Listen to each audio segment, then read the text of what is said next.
Hello, I'm Ciarán Lynch and welcome to OviCast, the Teagasc Sheep podcast. Each episode will bring you latest insights, advice and technical updates for the sheep industry. We're joined in this week's episode by Teagasc advisor David Argue to discuss some aspects of ram management as the breeding season draws to a close.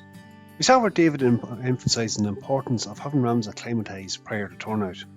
We discuss the management of ram lambs during the breeding season and in particular the duration of the joining period.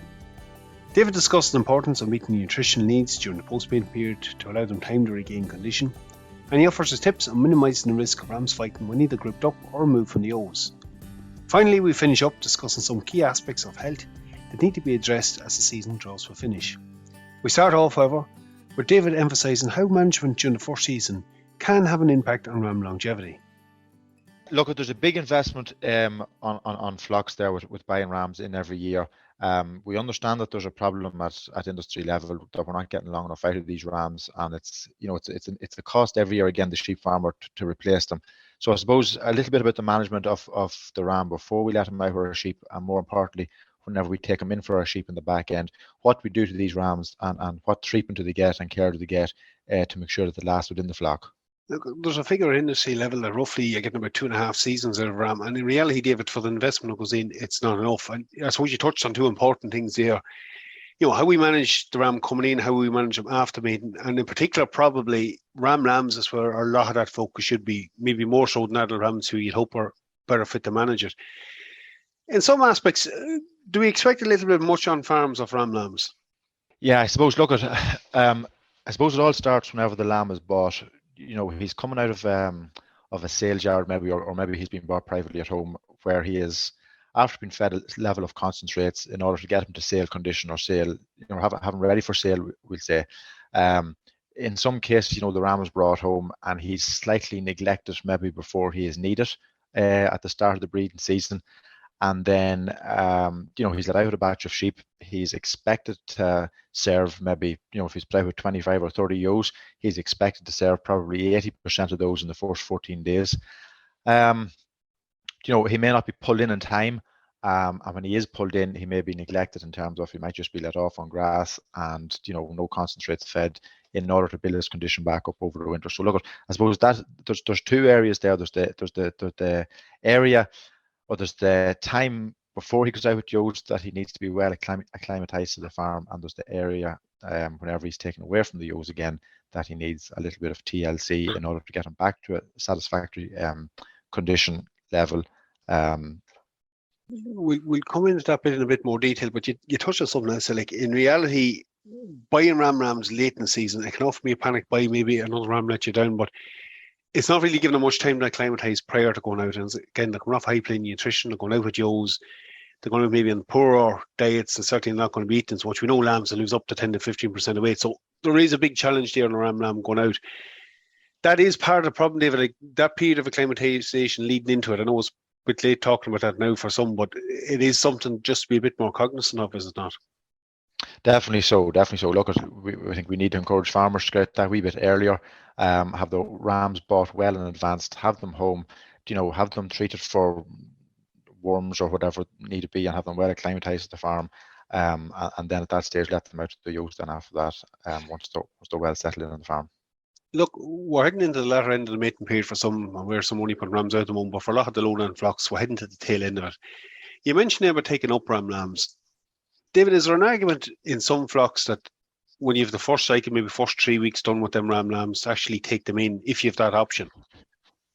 Absolutely. Look, if you have that option, if you're in a situation where you're buying in a ram lamb or 2 ram lambs every year, there's a good chance that there's an older ram, maybe a shearling ram or an aged ram in the flock. If possible, I'd recommend, you know, pulling your ram lambs in maybe after, you know, maybe 2.5 or 3 weeks. To probably have a right bit of work done at that stage. Pull your ram lambs in and let your older rams or your shearling rams out to wipe up whatever's not served at that point. If we look at the conditions on the ground at the moment, you know, we're seeing a lot of wet weather, grass quality is declining. The feed that's available for them ram lambs is going downhill as well, and their opportunity maybe to meet the requirements has gone downhill. Yeah, so look, I suppose, you know, the grass quality this time of year, you know, it's just about fit to maintain the condition of these ram lambs. So maybe pulling them in and in the case of a ram lamb, or even later on whenever you're pulling your other rams in, maybe a half a kilo of meal for 6 weeks of a good ram nut, just to boost the condition of those rams back up. It's only roughly 25 or 30 odd kilos of meal over a 6-week period. It's a very small cost. Again, that ram, I think it's something that farmers should definitely look about doing. You're after investing 4, 5, 6, 800 euros in a ram. A bag or a bag and a half of meal in the back end just to maintain that level of condition on them isn't going to break them, I suppose. For grass is tight, I suppose, on farms, and that is the case surely with different years. Grass could be getting a wee bit tight this time of year.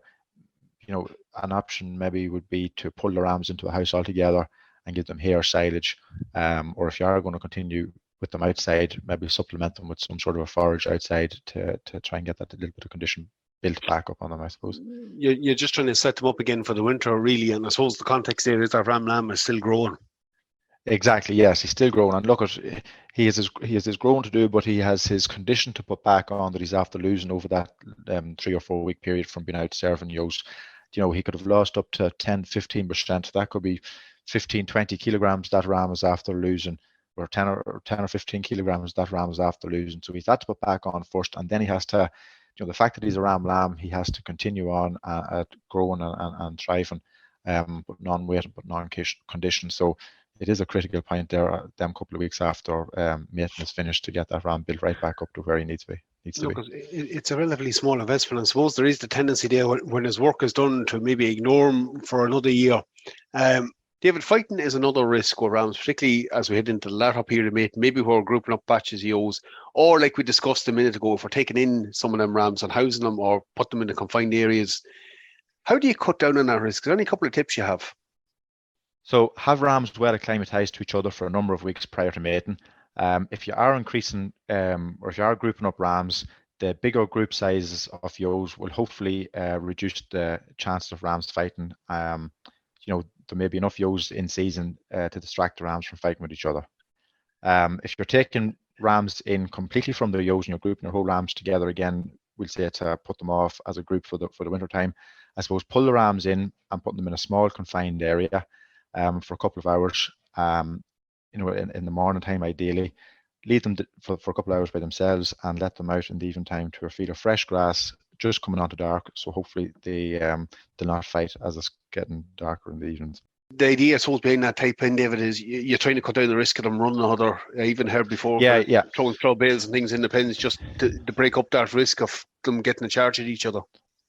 Exactly, yes. And there's also, when you do let them out after they've been grouped together, the likes of a face shield or that for individual rams that are a little bit more prone to fighting is a good option to blind them off from fighting with each other. If you have one particular bully in it, maybe that's the one to remove out of it.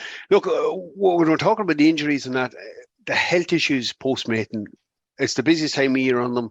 Hopefully they didn't come into mating with any health injuries, but certainly coming out of it, there's probably a couple of little areas from a health point of view you need to look at. Yeah, exactly. So I suppose treating for your stomach worms, your fluke and your clostridial diseases are the most important at this time of year. Ram lambs are particularly susceptible to stomach worms during the mating season. So treating your ram lambs with an effective wormer to clear out any worms is important. I suppose in areas where fluke is a problem, going in with a flucicide there to treat for immature fluke. Again, your clostridial diseases, rams that are bought, we don't know their history of clostridial diseases. So I suppose going in with 2 shots of your clostridial vaccine to keep them covered for the next 12 months. Again, there's other things there you want to be checking at, the likes of feet and lameness, and if there's any problems there, getting them resolved as quickly as possible. Other checks then, maybe, check the ram's brisket or any other injuries that he's sustained during that period and getting them treated as quickly as possible. It really is worth spending that bit of time with them at this stage of the season too, because look, a lot of what we do now will have a big impact on, are they going to be fit for next year? In reality, like we talk about longevity, it's some of these simple interactions at this stage of the year that will have an effect on that.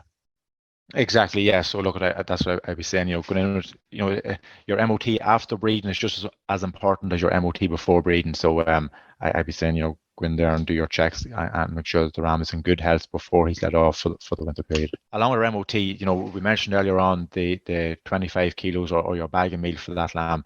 there is a big investment in there, and it's a continuous investment every year. So in the lasting of the ram, it's a small investment to try and ensure that he lasts longer in the flock. You're just trying to put that bit of condition back on for the winter. As you said, it's a small investment relative to it. Look, it's good to get you on. It's certainly something topical at the moment. Thanks for your time. Thank you, Ciarán. No problem. We're going to wrap it up at this point. Some very useful tips from David on how to manage our rams over the coming weeks. Again, as he's indicated, spending a little bit of time on them at this stage of the season protects that investment and hopefully increases the longevity of those rams within our flock. That's it for me for this episode. Again, for any updates on our sheep programme, keep an eye on our Twitter page at Teagasc Sheep. I'm Ciarán Lynch. Thanks for joining us. Don't forget to like, subscribe and tune in to future episodes.